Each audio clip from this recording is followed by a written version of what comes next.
Prenez ça, mettez ça là-bas. Derrière les extensions, là, ça.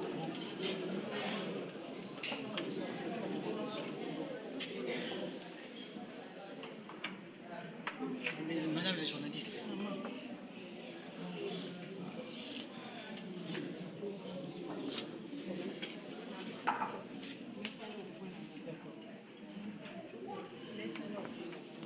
Mesdames et messieurs, distingués invités, les membres et représentants de la commune de Kintélé, nous vous disons bienvenue dans ce site de Kintélé. Ce matin, si nous sommes réunis en ces lieux, ce n'est pas pour célébrer un mariage quelconque, ni une fête d'anniversaire, mais plutôt nous sommes venus exposer notre travail que nous avons eu à faire durant 1 mois et demi de cela dans ce site. Et aujourd'hui, concernant la coupe et la couture, comme vous pouvez le constater vous-même, nous avons eu à fournir nos propres efforts. Nous avons 3 modèles ici.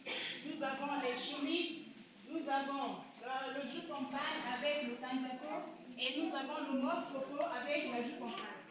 Tout cela ressort de nos efforts. Dans la queue de ce centre, nous étions ignorants. Nous ne savons rien y faire.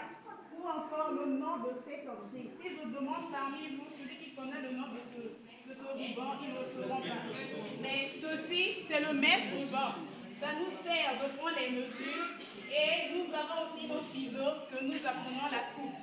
Tu peux beau comprendre que non, je dois couper un habit, mais il faut d'abord savoir quoi dresser avant de couper un habit. Et voilà, aujourd'hui, nous sommes venus vous exposer notre travail par rapport à ce que nous avons fait durant tout ce mois-là. Je vous remercie.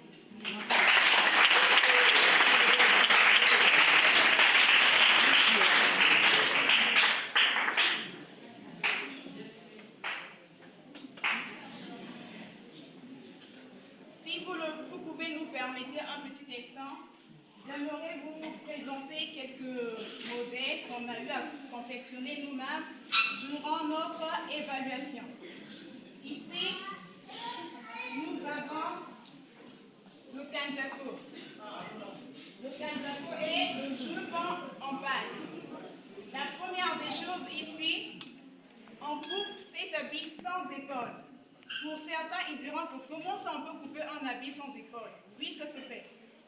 La première, en prenant d'abord les mesures, on prend l'épaule. Mais dès qu'on coupe l'habit, il n'y a plus l'épaule. L'habit là, on prend d'abord 10 cm pour pouvoir ajuster sur ça, pour que ça puisse donner l'épaule normale. Et ici, nous avons la chemise de 2 couches, chemise homme, ou celle que je porte derrière, qui a ce qu'on appelle le prix de danse. Parce qu'on porte des habits, on ne sait pas ce que nous portons. Nous ne savons pas l'utilité de ce que nous portons. Mais aujourd'hui, grâce à cette formation, nous sommes capables de comprendre que chaque habit a sa valeur. Chaque chose a son nom. Donc aujourd'hui, je vous présente un habit, une chemise homme. Derrière le dos, c'est un tissu et le dos ici, c'est en paille. Et devant, il y a des épaulettes et des poches. Ça, le confectionnement des hommes. Et ici, nous avons ce qu'on appelle le mode coco. Dans les époques anciennes, souvent, on a des mamans non mêlées qui portaient des habits, soit bouffantes, quelque chose comme ça. Mais ça, c'est la base de toute notre couture, ce qu'on appelle le mode coco. Et ici, le mode coco avec Célestone. Il y a de ceux qui préfèrent que la Célestone soit bouffante, ça soit un peu gros. Mais ça, c'est ce qu'on a eu à confectionner, ça dépend de la personne qui veut que ça soit petite ou grosse. Et la jupe en panne ici, vous avez vu, c'est une panne, mais c'est une jupe. Donc ici, il y a eu des plis qu'on a eu à faire pour que ça soit confectionné comme une jupe.